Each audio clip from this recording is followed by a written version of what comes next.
지난주에 네팔에 교육 봉사활동을 간 한국인 교사 4명이 눈사태로 인해 실종되는 사건이 있었죠. 오늘은 그 얘기를 좀 해볼까 합니다. 일단 사고가 난 것은 매우 안타깝죠. 무사히 구조되기를 진심으로 기원합니다. 자, 이제 본론으로 넘어가서 교육 봉사활동, 그냥 딱 저 뉴스를 봤을 때 저는 이런 생각을 했어요. 저뿐만이 아니라 대부분의 사람들은 이런 생각을 했을 거예요.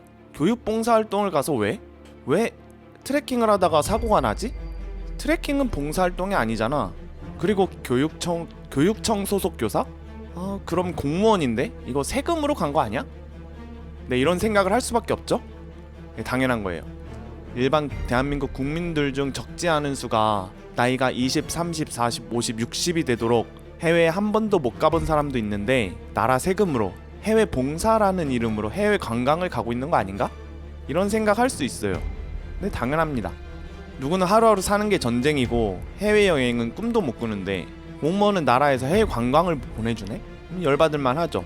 100% 본인 부담으로 갔다고 하면 아무도 뭐라고 할 사람이 없을 겁니다. 그냥 자기 돈으로 봉사 겸 해외여행 겸 해서 간 거 가지고 뭐라고 할 사람은 없을 거예요.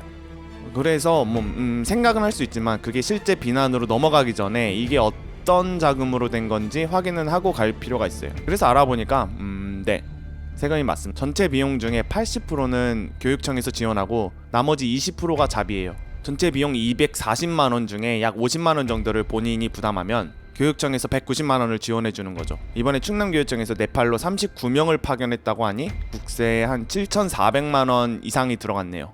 이번에 충남교육청은 네팔 외에도 미얀마와 라오스에 각각 12명, 13명도 보냈다고 합니다. 비슷하게 비용이 들었다면 한 1억 2천만원 정도의 세금이 들어간 거죠. 이 비용이 어떻게 해서 나온 거냐? 충남의 한 여행사에서 일정과 비용을 짰다고 합니다. 해외 봉사인데 여행사? 머릿속에 한번 소설을 써보자면 이 여행사 선정은 어떤 식으로 아무튼 여론을 의식해서였는지 모르겠지만 처음에는 금요일에 트레킹을 시작했다고 했어요.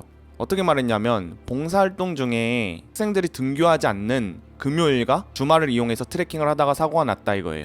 근데 실제로는 이미 목요일에 출발했다고 밝혀졌죠. 목요일은 학생들이 등교하는 날이고 나중에는 상황을 전해 들으면서 사고가 있었다 이렇게 해명을 했습니다.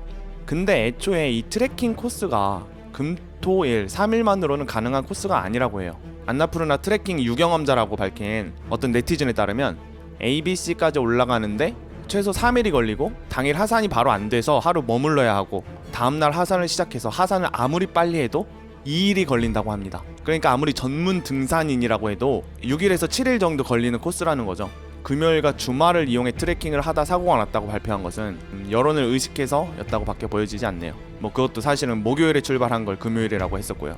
그렇다 갑자기 이제 이 해외 봉사에는 어떤 활동들을 할까 궁금해졌어요. 이제 찾아보니까 학교 짓기, 학용품과 의류 전달, 전통 놀이하기, 환경 미화 등을 했다고 합니다. 2주도 안 되는 기간으로 그것도 반은 트레킹을 하는 와중에 학교 짓기? 글쎄요. 물론 이번 사건이 매우 안타까운 일이 아닐 수 없습니다. 다시 한번 실종되신 분들 모두가 무사히 돌아오길 바랍니다.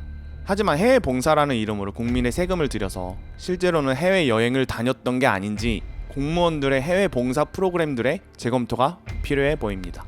잠시 후